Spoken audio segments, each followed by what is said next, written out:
Hello and welcome to this special edition of Mutual Fund YouTube Corner. We'll get you insights from experts and explain to you a fund category and everything about mutual fund investing as well. Today we have with us Mr. Hemant Rustagi, who is the CEO at Wiseinvest, joining us now to discuss everything about index funds. We've been talking about index at a record high. So is this the right time to look at this category, and how exactly can you go about investing here? Let's speak to Mr. Rustagi as well. Thank you so much for joining us today on CNBC TV 18. Well, as I pointed out earlier, that we are talking about index at record highs. So if today somebody is going to be investing for the first time, do you think index funds at any level for that matter are the best way to start your investing journey? Well, so I would say I think there is always a case of indexing a part of the portfolio, irrespective of at what market level you are investing. But of course, when you really look at what index funds do, the fact that they are passively managed fund, it becomes easier for a new investor because there are certain decisions that every investor needs to take at the start of the investment process. Considering the fact that index funds are passively managed fund and they track an index, which means that they are so transparent that you know exactly which stocks are going to be in the portfolio and in what proportion. So I think, yes, it makes sense for a new investor to start investing in equity through the index fund. And of course, there are other benefits because these are low cost option and free from any human bias, especially that may be there in actively managed fund, where the decisions of the fund manager can work either way. Either you can get higher return or you can get lower return. So yes, index fund can be a good starting point for new investors. Okay, that is great to know, and somebody who's watching it for the first time would get some solace from that as well. So in that case, can you tell us which are the top 5 funds, top 5 index funds that an investor can look at, and how much proportion should there be of index funds in your overall portfolio? Well, there is a process that you need to follow before you get to the what kind of fund you should be there.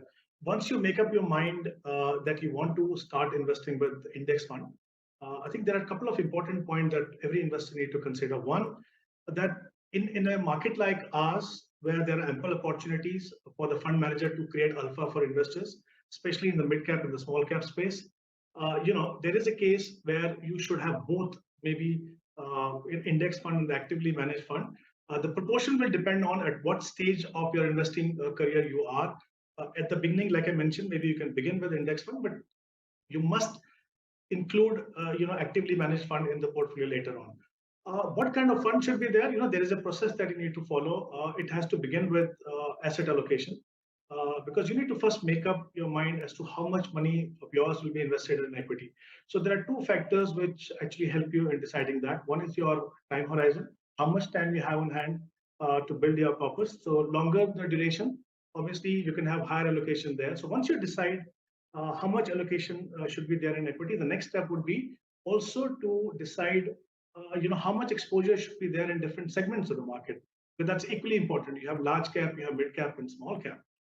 For a new investor, I would say maybe they can follow a thumb rule, which means that there has to be bias towards the large cap. Maybe around 60% of the corpus can be invested in the large cap. Of the remaining, around 70% in mid cap, and the rest 30% can go into small. So I think this is, like I said, a thumb rule. But for every investor, obviously need to look at their own preferences and decide. Then comes the issue of what kind of fund you should be investing in, especially when you're talking about index fund. Look, there are traditional index fund and there are smart beta funds. Okay, my advice to new investors would be that they should begin with traditional category of index fund rather than looking at smart beta fund. Some of the categories I think that can play an important role in any investor's portfolio. To begin with, you have Nifty 50, which means that you're investing in the top 50 companies in terms of market cap. Then there's another category of Nifty Next 50, which, the entire universe of large cap is 100 companies. So the top 50 will come in Nifty 50 and the remaining 50 will come in Next 50. Then there's another interesting category which says that equal weight. So if you're investing in Nifty 50, instead of the fund taking exposure to as per the weightage, all Nifty 50 stocks will be there, but with an equal weightage. I think that is a good category to begin. And then, of course, if you're looking to have exposure to mid and small cap, then there is Nifty 150 mid cap index. and there is Nifty 250 small cap index. The reason why I'm saying is begin with the traditional, because once you decide what kind of allocation you want for different segments, these funds will allow you to do exactly that. So begin with that. Once you become a mature investor, you understand the nuances of the smart beta fund. As to, we're talking about high volatility, we're talking about low volatility, growth, momentum. Then you look at those category of fund. But begin with simple traditional funds.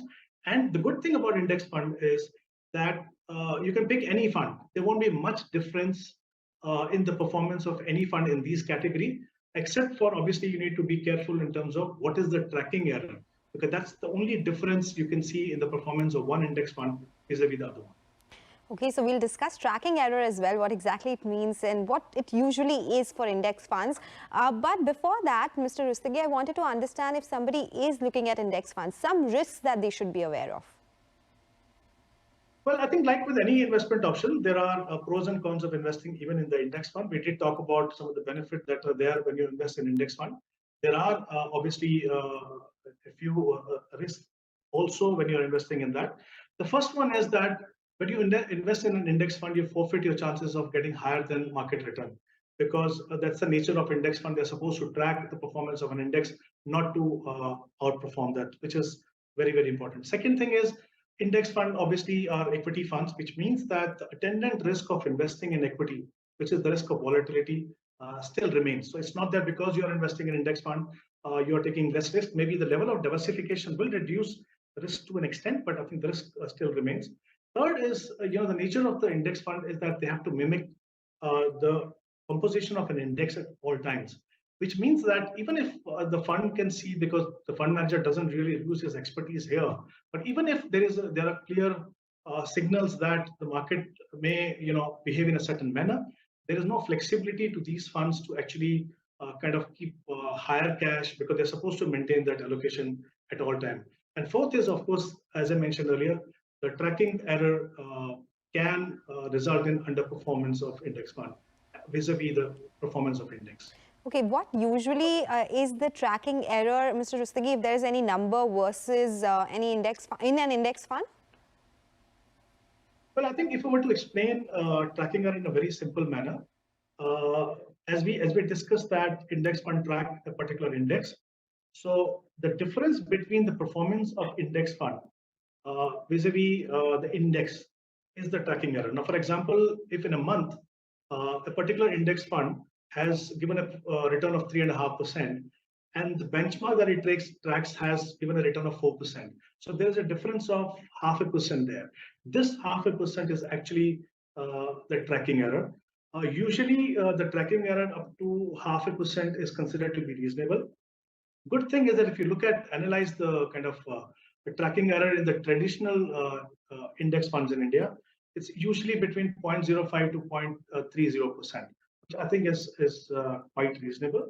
And I think it's also important to understand why there is a tracking error. There are a couple of reasons why do you see this difference in the performance. One, the index fund, though there is a cap of expense, but there are expenses there, which obviously are not there in the index, so that you can see the performance. Second is, each fund has to maintain some cash levels, so that's where you can see the difference.